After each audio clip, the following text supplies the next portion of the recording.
राम किसान भाइयों। आज की वीडियो में बात करेंगे धान की खेती के बारे में और यहाँ पर मैं आपको नर्सरी से लेकर धान की संपूर्ण जानकारी देने जा रहा हूँ, जिसमें कि आपका टोटल बजट भी फाइनल होगा कि इतने रुपए के बजट में आप 1 एकड़ जमीन की अच्छे से बिजाई कर सकते हो, अच्छे से उसकी लागत लगा सकते हो और अच्छी उत्पादन ले सकते हो। साथियों, यहाँ पर आपको नर्सरी अच्छी तैयार करनी होगी अगर आपको अच्छा उत्पादन लेना है। कुछ बारीक पॉइंट्स हैं जिनको आपको फोकस करना होगा और यदि उन पॉइंट्स पर आप फोकस करके अपनी नर्सरी की तैयारियां करते हो और अपनी फसल की तैयारियां करोगे तो आपको अच्छे उत्पादन जरूर मिलेंगे। यहाँ पर सबसे पहले बात करते हैं कि नर्सरी तैयार करते समय आपको बीज का चुनाव कैसे करना है और किस बीज का चुनाव करना चाहिए। यहाँ पर ज्यादातर देखा जा रहा है कि बहुत सारे किसान साथी जैसे 100 रुपए केजी से ऊपर के धान के जो बीज हैं, जैसे 150 रुपए किलो है, 200, 250, 300 रुपए किलो तक बीज लेकर आ रहे हैं और वो 300 रुपए तक का जो बीज परचेज कर रहे हैं उस बीज का भी उन्हें पूरा ट्रीटमेंट वैसे ही करना है जैसा उन्हें 100 रुपए किलो वाला करना है।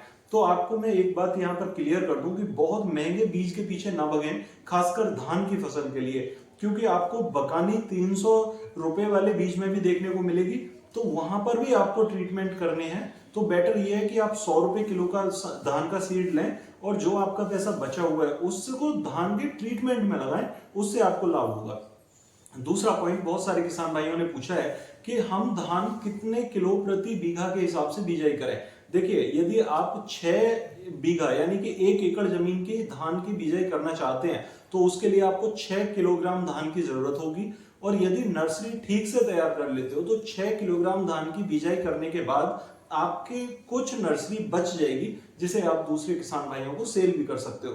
सबसे अहम पॉइंट यह है कि आप जब बीज का चुनाव कर रहे हैं तो बीज का चुनाव करते समय आपको ध्यान रखना होगा कि आप 90 रुपए किलो से लेकर 100 रुपए किलो तक का ही बीज लें। उसके साथ यानी कि 10 किलोग्राम धान का बीज आप ले रहे हो तो कार्बेंडाजिम मैनकोजेब 12% और 63% आपको 100 ग्राम का पैकेट जरूर लेना है धान के साथ। कहीं भी इस गलतफहमी में ना रहें कि धान का सीड ट्रीटेड है और उसको हमें आगे ट्रीट करने की जरूरत नहीं पड़ेगी।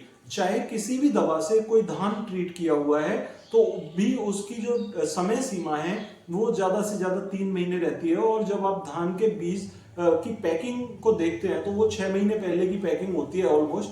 तो जब आप धान के पैकेट को खोलते हैं और उसको फुला लेते हैं तो धान के जितने भी फंगस जनित रोग होते हैं वो एक्टिवेट हो जाते हैं पानी के संपर्क में जाने के बाद में, और यहाँ पर बकानी जैसे रोग भी आपको देखने को मिलते हैं। और दूसरा सबसे अहम अटैक होता है मिट्टी के संपर्क में आने के बाद, क्योंकि मिट्टी के संपर्क में जब धान पहुंचता है तो मिट्टी में भी जितनी फंगस होती है वो भी हमारे पौधे को अटैक करती है और वहां पर फंगस हमें देखने को मिलती है। तो यहाँ पर आपको सीड को ट्रीट जरूर करना है, ठीक है। सीड 100 रुपए किलो लेना है। और जब बात करते हैं हम एरिया की, एरिया कितना लेना चाहिए, तो देखिए 3 मीटर चौड़ाई ले लीजिए, 5 मीटर लंबाई ले लीजिए। इतने एरिया में आप 5 किलोग्राम धान की अच्छे से बिजाई कर सकते हैं, कोई इसमें समस्या नहीं आएगी। अब बात करते हैं कि सीड का ट्रीटमेंट कैसे करना है। तो देखिए यहाँ पर जैसे मैंने आपको दिखाया है, एक आप परात ले लीजिए बड़ी और या फिर टब ले लीजिए, उसमें पानी डालो और पानी डालने के बाद में अपने धान को छोड़ दो पानी के साथ में, और छोड़ने के बाद जितना भी धान ऊपर तैर के आ जाए उस धान को बाहर निकाल दो, चाहे वो 100 ग्राम 200 ग्राम है उसे निकाल दो। क्योंकि अगर उस हल्के दाने को आप नहीं निकालोगे तो वो आपकी नर्सरी तो खराब करेगा ही, आपके उत्पादन वाले जो दाने होंगे, पौधे होंगे, उनमें भी वो नुकसान करेगा, क्योंकि हल्के धान की रोग प्रतिरोधक क्षमता कम होती है और वो तेजी से रोग को अट्रैक्ट कर लेता है, ठीक है। तो मजबूत पौधे की ही आपको बिजाई करनी है। तो साथियों, यहाँ पर जैसा कि आप देख पा रहे हो, ड्रम में आप पहले दवाई डालें और दवाई डालने के बाद उसे अच्छे से घोल लें, जैसा कि वीडियो में देख पा रहे हैं, और उसमें आप धान के दाने डाल दीजिए। उसे आप 36 घंटे तक आपको यहाँ पर ट्रीटमेंट के अंदर डालना है। 36 घंटे में वो पूरा ओके तैयार हो जाएगा। इसके लिए आप लगभग 25 घंटे तक, 24 से 25 घंटे उसे पानी में भीगा रहने दें।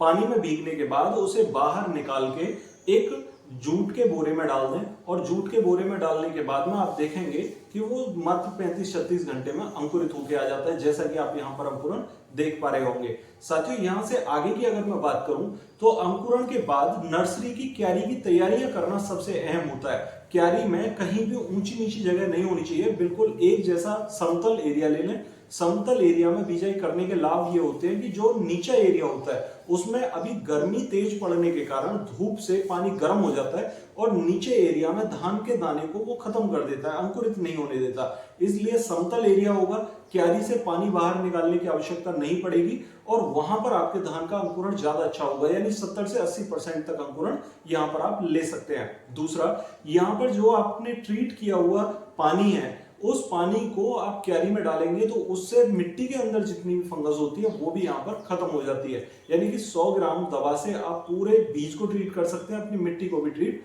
कर सकते हैं, आपकी नर्सरी सही रहेगी। साथियों, यहाँ पर जब नर्सरी की बिजाई करने के लिए आप जा रहे होते हैं तो आप खाद यहाँ पर नीचे जमीन में ही लगाएं।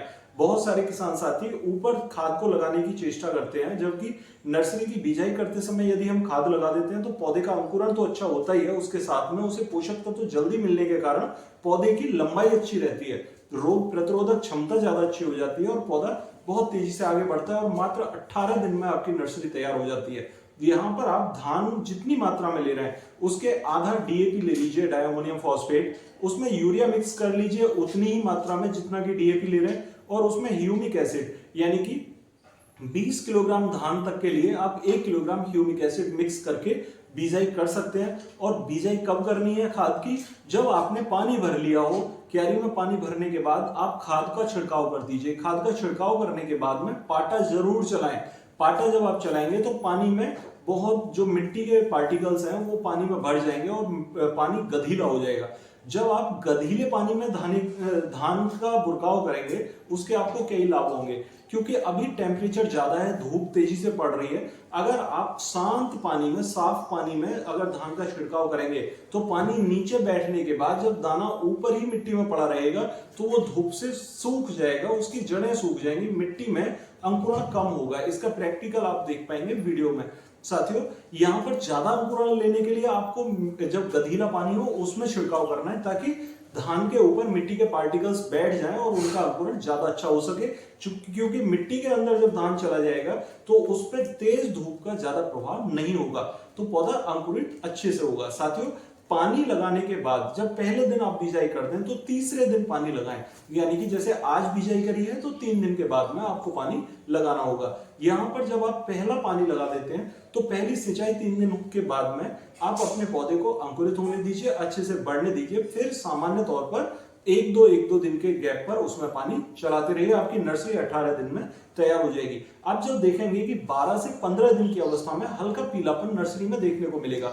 यदि हल्का पीलापन वहां पर आपको देखने को मिल रहा है तो आप वहां सरसों की खल लीजिए। कितनी मात्रा? 2 से 3 किलोग्राम। 20 किलोग्राम धान की नर्सरी के लिए 3 किलोग्राम सरसों की खल में 1 किलोग्राम यूरिया खाद मिक्स कीजिए, उसे ड्रम के अंदर घोल लीजिए। अच्छे से घोलने के बाद में आप पानी भरो अपनी नर्सरी की क्यारी में, और पानी भरने के बाद उस खल का छिड़काव कर दो। उस खल का छिड़काव करने से ही आपके पौधे की जो पीलापन होगा वो खत्म हो जाएगा और पौधे में फुटाव बहुत अच्छा होगा और पौधा आपका बहुत तेजी से तैयार हो जाएगा। आप 18 दिन की नर्सरी को रोपाई कर देंगे, क्योंकि कच्ची नर्सरी की जब रोपाई करेंगे तो फुटाव ज्यादा अच्छे देखने को मिलेंगे। अब यहाँ पर बात करते हैं हम अपनी फसल के बारे में।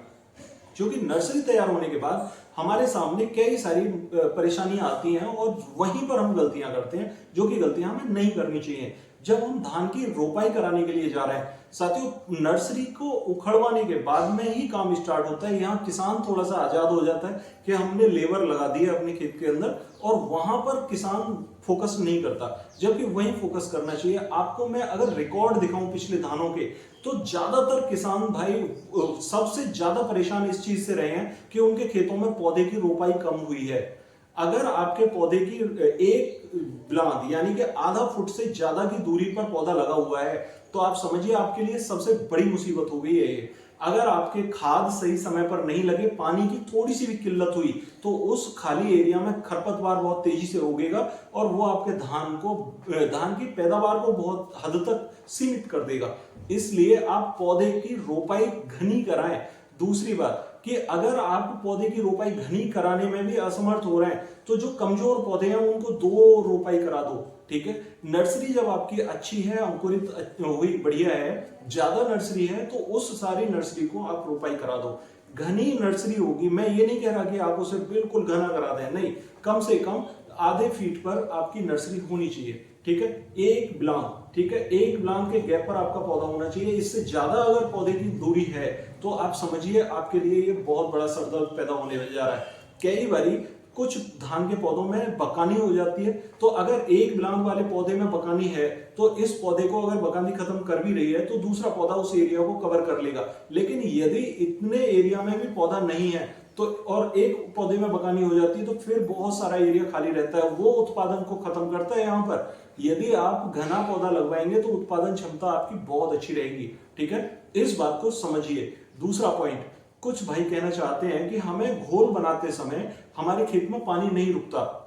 मैं आपको बता दूं कि गर्मी के मौसम में आपने यदि बहुत गहरी जुताई करी है, यानी तोता हल से अगर जुताई कर दी है, तो आपके खेत में पानी नहीं रुकेगा, ये भी बात फैक्ट है, ठीक है। यदि आप किसी भी प्रकार की गहरी जुताई कर रहे हैं तो उससे बचें। गहरी जुताई ना करके उसे उथली जुताई करें। जितनी लेयर आपकी फूटी हुई है पहले जुताई में, उतनी लेयर तक जुताई करें। और जब घोल बना रहे हैं तो रोटावेटर बहुत गहरा चलाएं, अच्छे से चलाएं। यदि आपको लग रहा है कि घोल अच्छा नहीं बना है तो एक बार रोटावेटर फालतू चला लो। अगर आपके पानी की समस्या पहले रही है तो यह समस्या आपको आगे प्रभावित नहीं करेगी। यदि आपके नहर या बम्बे का पानी है तो आप सामान्य तौर पर ये काम कर सकते हैं कि हल्के जुताई में ही अपने धान की रोपाई करा लो, क्योंकि नहर बम्बे का पानी है, कोई समस्या नहीं आएगी। जबकि अगर ट्यूबवेल का पानी है और आपका एरिया ज्यादा है और पानी आप मोल का लेकर लगा रहे हैं तो फिर आपको सतर्क होने की जरूरत है। आप गहरी जुताई ना करें। दूसरा, उथली जुताई के साथ साथ रोटावेटर बहुत अच्छा चलाएं, तभी आपके खेत में पानी रुकेगा। अगला पॉइंट बहुत ज्यादा किसान भाइयों का देखने को मिलता है, क्या कि खेतों में बकानी की समस्या बहुत ज्यादा आ रही है। बकानी की समस्या से बचने के लिए आपके पास में एक सीमित और बहुत अच्छा मैं आपको कीटनाशक बता रहा हूं, और कीटनाशक से ही बकानी रुकेगी, ये बात भी फैक्ट है। फिप्रोनिल 250 ml प्रति एकड़ के हिसाब से आप स्प्रे करिए। बकानी के लिए रामबाण चीज है, ठीक है। अगर आप रीजेंट लगाना चाह रहे हैं तो ओरिजिनल रीजेंट होना चाहिए। 1 किलोग्राम प्रति बीघा यानी 6 किलोग्राम प्रति एकड़ के हिसाब से रीजेंट भी आप घोल में लगा सकते हैं। इससे भी आपके खेत में बकानी नहीं होगी। रीजेंट लगाने से भी आपको बचाने के लिए मैं ये कह रहा हूं कि यदि आप अपने खेत के अंदर स्प्रे के माध्यम से एक कीटनाशक फिप्रोनिल प्लस कोराजन लगा देते हैं तो आपके खेत में बकानी नहीं होगी। जल्दी जो रेड वॉर्म आ जाता है पौधे की जड़ पर वो नहीं होगा, और इससे आपको बहुत जल्दी निजात मिल जाएगी। अब बात करते हैं कि फसल में जो छिटपुट हमारी लागत है, ठीक है, उस लागत में किस किस दिन कौन कौन सी डोज लगानी चाहिए, उसको हमें कैसे कैलकुलेट करना चाहिए। देखिए, एक चार्ट बना लो अपने लिए, ठीक है। उस चार्ट में प्रॉपर तरीके से लिखो धान की फसल 120 दिन की है, इस फसल में कितने दिन तक हमें क्या लागत लगानी है, कौन कौन से कीटनाशक लगाने हैं, क्या स्प्रे करना है, क्या खाद लगाने हैं, नोट कर लीजिए। समय पर आप पर्टिकुलर डे में जाके, जिस दिन को बताऊं उस दिन में जाके आप ये खाद लगा दीजिए। आपको कहीं भटकने की जरूरत नहीं है, कोई दूसरे खाद लाने की जरूरत नहीं है। सबसे पहले घोल बनाते समय यदि आपके पास में कुछ भी नहीं है तो यूरिया खाद ले लीजिए 30 किलोग्राम से लेकर 40 किलोग्राम। ह्यूमिक एसिड उसमें 1 किलोग्राम मिक्स कर लीजिए। और हर्बिसाइड के लिए आप यहाँ पर पिटिला क्लोर 1 लीटर प्रति एकड़ के हिसाब से लाना बिल्कुल ना भूलें, ठीक है। इस दवा को आप 72 घंटे के अंदर पानी खेत में भर के जरूर लगा दीजिए।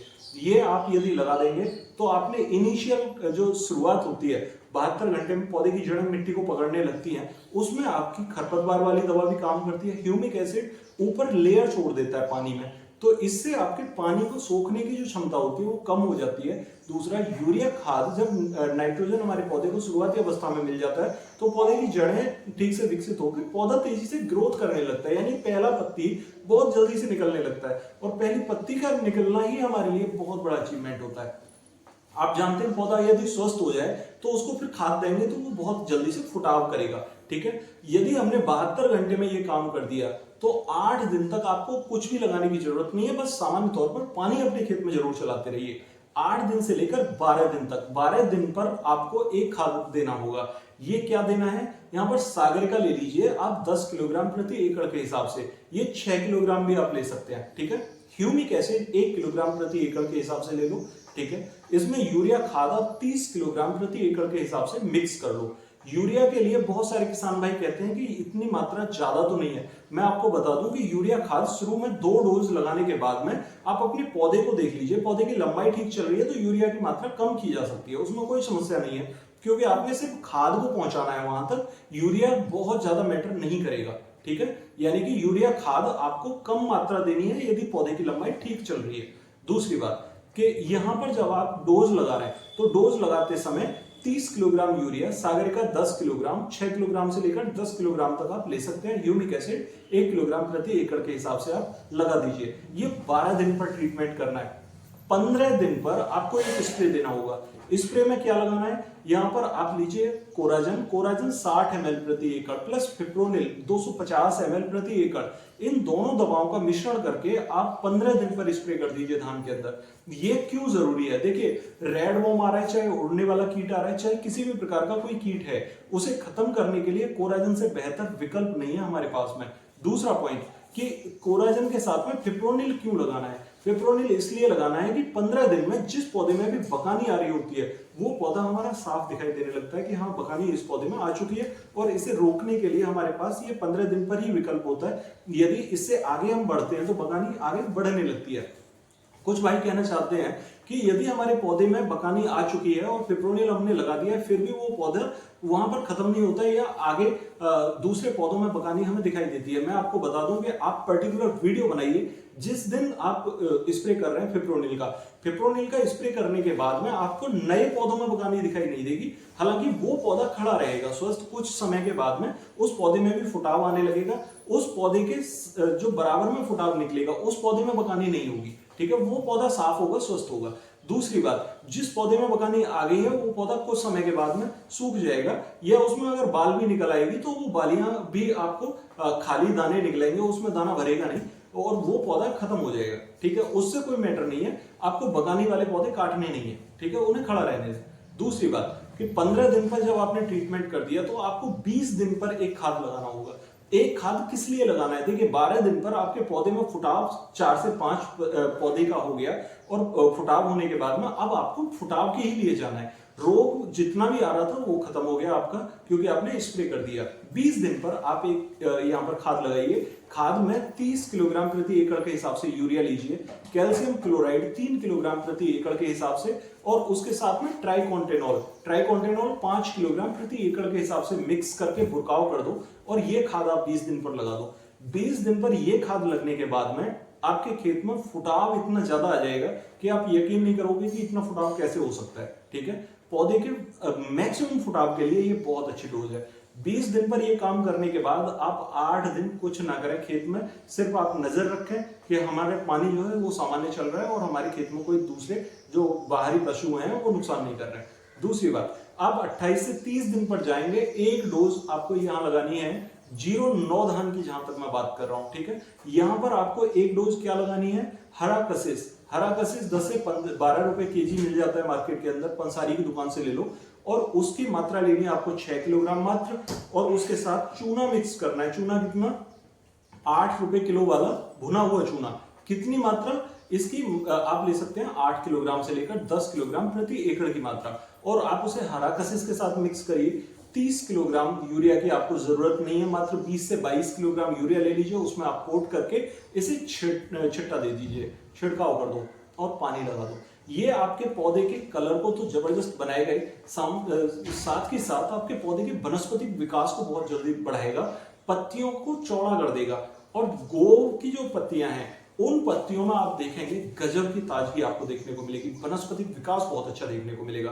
30 दिन पर यह काम करने के बाद आपकी लगभग डोज सारी खत्म हो चुकी हैं, आपको यहां पर अब कुछ लगाने की जरूरत नहीं है। यदि आपने सेम तरीके से ट्रीटमेंट किया है तो मैं आपको बता दूं कि ये लागत आपकी 500 रुपए प्रति बीघा यानी 3000 रुपए प्रति एकड़ के हिसाब से लागत आएगी। आपका धान यहां पर बहुत जबरदस्त कटने जा रहा है, और इसके आगे आपको जो ट्रीटमेंट करने हैं वो मात्र 2 स्प्रे देने होंगे। स्प्रे में क्या है, 30 दिन पर या 30 से 35 दिन पर ये ट्रीटमेंट होने के बाद आप 45 दिन पर एक स्प्रे करेंगे। यहाँ पर या तो स्प्रे कर दें या खाद के साथ में, पानी के साथ में आप खाद बहा सकते हैं। कैसे, आप ड्रम में एक टोटी लगवा लीजिए और उसमें डीएपी डायमोनियम फॉस्फेट 4 किलोग्राम प्रति एकड़ के हिसाब से घोल बना लो, यूरिया 6 किलोग्राम प्रति एकड़ के हिसाब से उसके अंदर डाल दो, और 45 दिन पर जैसे ही आपकी फसल की अवस्था हो उसमें पानी के साथ चला दो, ठीक है। या फिर आप ये काम कर सकते हैं कि आप 05234 ले लीजिए, उसमें बोरोन मिक्स कर लो 100 ग्राम प्रति एकड़, 1 किलोग्राम 05234 की जरूरत होगी, उसको मिक्स करके आप एक स्प्रे दे दो 45 दिन पर, ठीक है। इसके बाद आपको कुछ नहीं करना है। 60 से 65 दिन पर आपकी गोभ में जब बारियां नजर आने लगे, उस समय पर आपको एक स्प्रे देना होता है 0050 प्लस बोरॉन का। ठीक है, उसके साथ में आप साइपरमेथ्रिन 150 ml प्रति एकड़ के हिसाब से मिक्स कर सकते हैं। बहुत बढ़िया रिजल्ट मिलेंगे।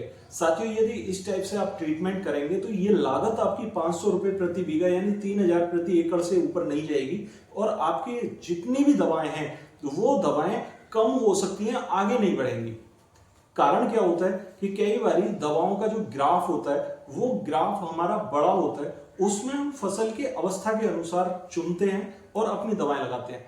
यदि आपको ये वीडियो ठीक लगा हो तो आप इस जानकारी के अनुसार अपना चार्ट बना के अपने खेतों में इंप्लीमेंट कीजिए। फिर भी यदि आपकी कोई क्वेरी हो तो कमेंट बॉक्स में जरूर पूछिएगा, मैं आपको कमेंट में रिप्लाई करने की कोशिश करूंगा। तो यदि आप चाहते हैं कि ये वीडियो दूसरे किसान साथियों के पास में पहुंचे तो इनको ज्यादा से ज्यादा शेयर करने की कोशिश करें, ताकि ये वीडियो ज्यादा दूसरे किसानों तक पहुंचे और वो इसका लाभ उठा सके। मिलते हैं अगली वीडियो में, तब तक के लिए नमस्कार किसान साथियों।